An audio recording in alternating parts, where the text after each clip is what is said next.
Hi, it's me again. In this video, I will spend time answering some of the frequently asked questions about using and adapting ELT materials. When teaching with a new textbook, should I supplement the lesson with other materials, or should I use only the textbook as my teaching material? Now, this is the first question that I received. Well, I would say that this is a situation that many novice teachers find themselves in, and even the most experienced teachers can from time to time relate to it. Why do I mention experience here? That's simply because the more experience you have in teaching and adapting textbooks, the less dependent you will become on supplementary materials. Having said that, I do not mean teachers with more years spent in the teaching job would always rely on a given textbook without considering some added materials to make their lessons more relevant or more interesting, because they do. But my personal opinion is that any textbook, new or old, has its own implications as far as the structure and sequence of the lesson go. And the authors of the textbooks, with their expertise, usually can predict possible issues that may concern the users, in this case the English teachers, when adopting the materials in their classrooms. So my first advice to those who are torn between strictly following an assigned textbook and supplementing it with other materials is that you should look at the teacher's book, which is usually part of the package, and see what the authors of the book have to say about how the lesson should be run, how the material can be best used, and what can be done in some possible classroom scenarios. If you have done that and still find it difficult to follow the prescribed lesson and its activities, you can start thinking about supplying your lesson with extra materials. However, you have to understand that finding a suitable supplementary material is not always an easy task to do, because sometimes what you need is not available and what is available is not usable. I can take an example from my own classroom. Most of the English textbooks that I use in my class today are designed following the integrated skills approach, which means that a strong focus is placed on developing communicative language skills like listening, speaking, and pronunciation. So any teachers who get to use these books will eventually realize that there should be more room for grammar drills, for example, which I would say are of equal importance to the aforementioned skills. While it is true that Vietnamese students spend quite a lot of time learning grammar in most of the education levels that they have been through, it doesn't guarantee that they have learned it the right way, given the context of teaching English in Vietnam. So I would normally have to supply extra grammar practices for my students to do in order to consolidate an important grammar point that has been overlooked by the author of the book. I usually don't encounter a lot of trouble looking for grammar stuff because there are literally hundreds of grammar books with plentiful exercises out there for English teachers of any level to use. So problems like this, if ever arising, can be resolved fairly quickly. But replacing or adding practices for skills such as reading and listening is another story. Because in order to select a reading passage for a particular lesson, the teacher would have to consider so many factors such as length, text difficulty, topic, and soft skill development. So it is not always possible to find a suitable reading passage that can satisfy all of the requirements that have been mentioned. So once again, the best advice I can give you is to look at the teacher's book first, and then decide whether it is necessary to find additional materials or not. At the end of the day, you are the one who understands your teaching context the most. So I believe you can make the most reasonable decisions for your classroom. Just remember to weigh up your options before you decide on anything. Question 2. The new textbook seems to cover so many topics like sports, education, information technology, and so on. If there is a topic which my students know little about, how can I get them motivated and engaged in the lesson? As you have just said, the likely reason why your students are not engaged in the lesson is that they have little knowledge about the topic. So an obvious way to handle this problem is to provide them with some background knowledge about the topic prior to the official start of the lesson. And this can be achieved in many ways. Let me suggest some simple techniques that I often use to activate my students' knowledge about any given topic. The first one is true-false statements. You have a set of statements that relate to the information in the lesson, which are either true or false. It is important that the statements are well researched and designed so that they can trigger not only interest, but also knowledge in your students. You can have students work in pairs or in groups to discuss their ideas about the statements as a warm-up activity.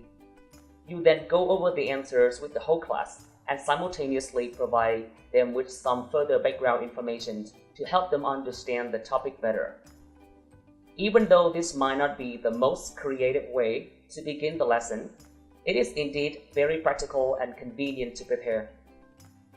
The second technique involves providing students with some extra reading and listening materials to study.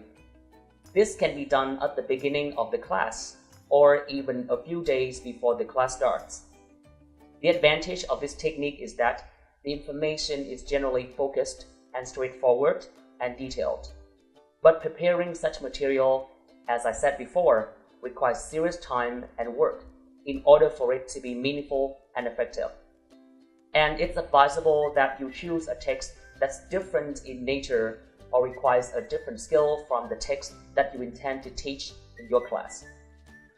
For example, if your lesson intends to focus on listening skills, then provide students with a reading text, and vice versa. If the lesson focuses on reading skills, then the text students are given to study in advance should be a listening text. Why so? Because if you choose a text of a different nature, you give students a chance to approach the topic in a different manner, and this will likely motivate students to study the topic more. The third technique I can recommend is letting students watch a short video clip about the topic. This can be similar to providing a listening text, because videos usually involve people talking. But in my opinion, watching a video is a much more engaging way to learn about something, because it includes not only auditory information, but also visual cues. This can be followed by some discussion questions to activate or reinforce students' knowledge about the topic. So I believe most students will be fully engaged in the lesson right from the start. Of course, the challenge to the teachers who wish to use videos is the limited resource, because there could be very few videos pertaining to a needed topic, and some classroom facility may not be adequate for a video show. Therefore, a simple activity like true-false statements that I mentioned earlier might not be a bad idea. Question 3. Some lessons in the new textbook seem to have too many activities in it, and I am afraid I won't always have enough time in class to cover them. How can I decide which part I should omit or rush through and which part I should keep? This is another very practical question. I would say that it's the question I ask myself all the time, and some years ago when I began teaching at the university, it was never an easy decision to make. In my experience, when it comes to deleting part of the material that you don't want to use or don't have time to use, you should base your decision on the following factors. First, the lesson objectives. These are the competencies that students should be able to achieve by the end of the lesson. If you understand the lesson objectives well and know what you want your students to be able to do as a result of your lesson, you will see that only some of the activities presented in the textbook closely relate to the objectives, and the other activities are just contributory to them and therefore can be eliminated. Having said that, I don't mean such contributory activities are not important at all, but there is a chance that the students have already been familiar with the skills or knowledge that such activities incorporate. Or there can be a faster way to introduce the knowledge and skills to the students without having to rely on what the book presents to you. Also, from my observation, the objectives selected for a particular lesson in a course do not always coincide with all the objectives that the material intends to achieve. In fact, most lessons only aim to cover part of the objectives set out by the book. So, teachers should not be too stressed about having to cover or rush through all the specific stages that the material plans out. Second, students' interests and learning styles. Again, you are the only person who understands your students the most, so only you can tell what activities would interest them or what activities would suit their learning levels and learning preferences. For example, if the majority of the students are generally proficient in the pronunciation aspect that the textbook introduces, then there's no point in following all the specific drills and practices in the book that are intended to help them achieve that. Or if the students take little or no pleasure in describing pictures or playing word games, making them do it would just be a waste of time and even demotivate them for the rest of the class.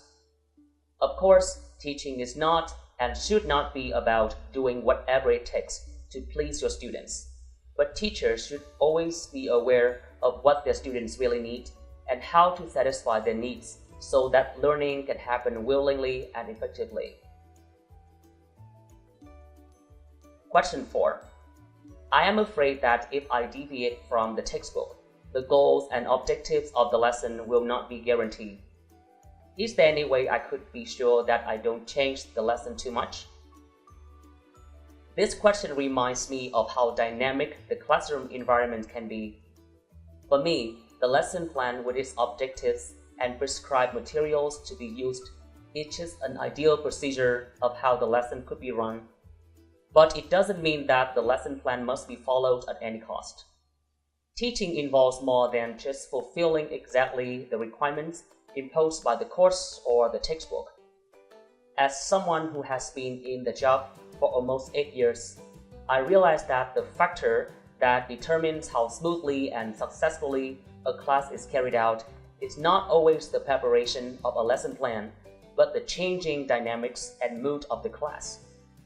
Students may respond very well to your lesson one day, but can be very passive and shy the other day. So it's not feasible to predict how your lesson will turn out to be, no matter how meticulous and experienced you are as a planner. Therefore, I think that teachers should be allowed the freedom in deciding how the class should run, or at least how fast it should run. Expecting them to consistently follow a mandatory set of procedures without taking into account the relevance of their plan to the actual circumstance in which it is implemented would just stress them out and bring no real benefits to the class. Teachers should be trained to tailor their lessons so as to suit the contemporary teaching context and to cope with the changing nature of the classroom. So my answer to this question is that it is okay for teachers to sometimes deviate from the lesson on the condition that it will not distort the nature of learning and that it will support learning.